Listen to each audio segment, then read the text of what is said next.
Un jour, une réflexion m'a traversé l'esprit. Le temps. Le temps, en lui-même, n'est pas un remède. Il ne fait que passer, indifférent à nos blessures et à nos espoirs. C'est seulement lorsque nous choisissons de bouger avec lui, de l'embrasser et de l'utiliser à notre avantage que nous commençons à voir le changement. J'ai longtemps cru que la perfection était un idéal à atteindre, mais j'ai réalisé que c'est dans le mouvement, dans l'action, que nous nous rapprochons de ce que nous aspirons à être. Il est clair maintenant que sans un pas en avant, sans un détachement de l'actuel, nous ne pouvons pas saisir la nouvelle réalité qui nous attend, un monde renouvelé qui ne demande qu'à être exploré. Car, d'après mon expérience, la plus grande lutte de la vie n'est pas de savoir quoi faire, mais plutôt de comprendre comment le faire. Comment prendre cette décision? Comment créer cette étincelle qui transformera un monde en noir et blanc en une explosion de couleurs? Dans ces moments gris, où la vie semble avoir perdu son sens, où nous existons sans vraiment vivre, c'est là que nous avons le plus besoin de réponses. Cette citation m'a frappé parce qu'elle a soulevé une question tout aussi importante. Et maintenant, que faire? La vie peut être intimidante quand on se concentre sur tout ce que l'on n'est pas, quand une toile vierge ressemble plus à un vide qu'à une opportunité. Mais la vie ne demande pas de peindre l'image entière d'un seul coup. Les chefs-d'œuvre ne se font pas du jour au lendemain, ils ne sont pas instantanés. Ils sont le produit de la confiance, de la foi non pas dans la toile ou le pinceau, mais dans l'artiste. À travers ses yeux, il est capable de transformer son expérience en art. La métaphore d'un film est appropriée ici, chaque journée étant sa propre scène, qui souvent ne se réunit pas avant le tout dernier acte. C'est cette confiance, cette croyance qui nous pousse à commencer à peindre. La vie n'est pas toujours parfaite, mais elle est toujours ce que vous en faites. Les choses ne sont pas toujours comme elles devraient être, mais elles sont comme vous leur permettez d'être.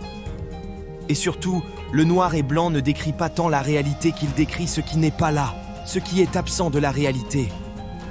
Mon espoir est de ne jamais me conformer à ce croquis ou à cette description qui se fait passer pour la vérité, mais de voir au-delà, de trouver la force, le courage, la confiance en soi pour prendre le pinceau et vivre la vie en couleur.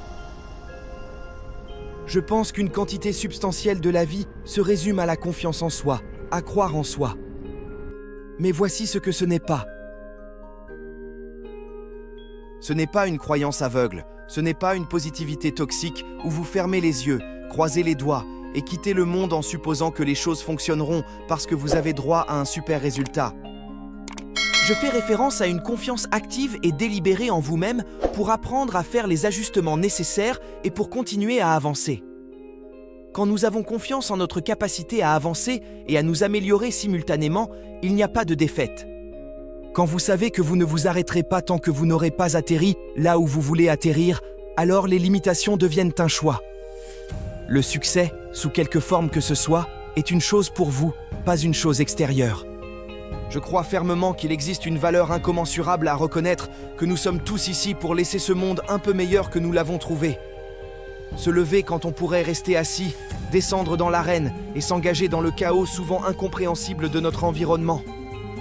Lorsque nous prenons conscience du miracle de notre existence, de l'infime probabilité de notre présence ici, à penser, à ressentir, à respirer l'air qui nous entoure, nous commençons à apprécier la valeur réelle de chaque jour.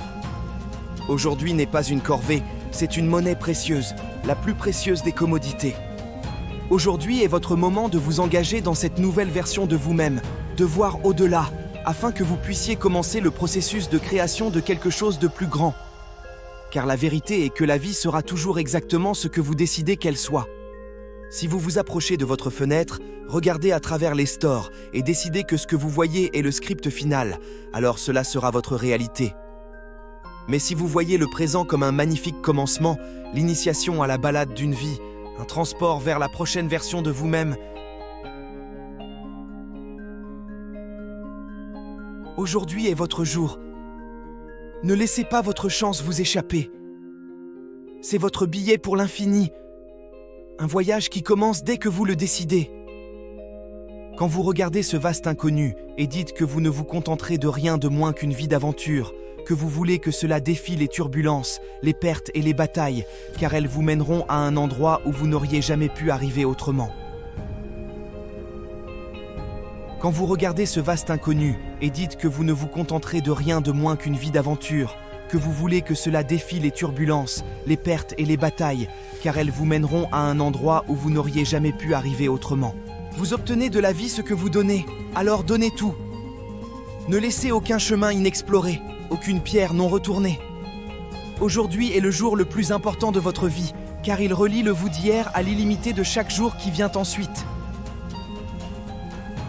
Vous pouvez vous laisser distraire ou, comme le suggère Robin Sharma, vous pouvez accomplir des choses incroyables. Vous ne pouvez pas faire les deux.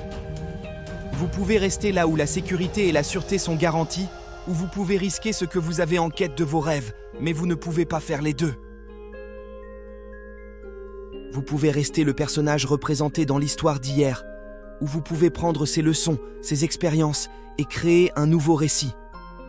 Mais vous ne pouvez pas faire les deux.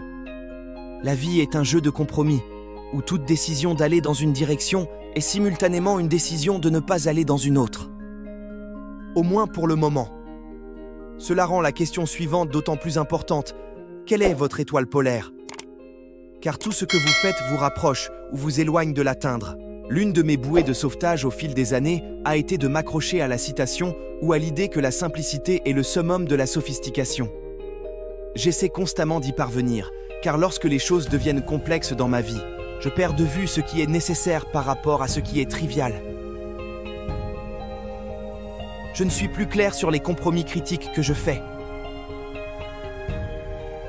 Les questions les plus simples sont toujours les plus difficiles à atteindre. Nous pouvons parler en rond sur les détails, mais combien de fois sommes-nous honnêtes avec nous-mêmes sur le pourquoi? Le monde est infini et vous pouvez être gouverné par sa variabilité et sa complexité. Vous pouvez courir partout en adhérant à toutes ces règles, en espérant que vous faites la bonne chose, ou vous pouvez identifier ce qui compte pour vous et régner sur votre propre petit morceau, votre propre royaume. Vous pouvez vous choisir. Si vous prenez le temps de découvrir qui vous êtes, ce qui vous éclaire. Et puis, comme le préconise Emerson, attachez votre chariot à cette étoile. Le meilleur investissement de notre temps est de vraiment comprendre et décider à quoi nous devrions dire oui, parce que si nous ne savons pas ce qui compte, alors rien ne compte. Cela ne te rend pas mauvais et ne veut pas dire que la vie est une perte de temps. Cela signifie simplement que tu prends une grande partie du contrôle, qui est l'un de tes super-pouvoirs, et tu le jettes dans l'éther. Cela signifie que tu t'inclines devant l'espoir. Et ainsi de suite, alors vous vous inscrivez pour un monde sans limite.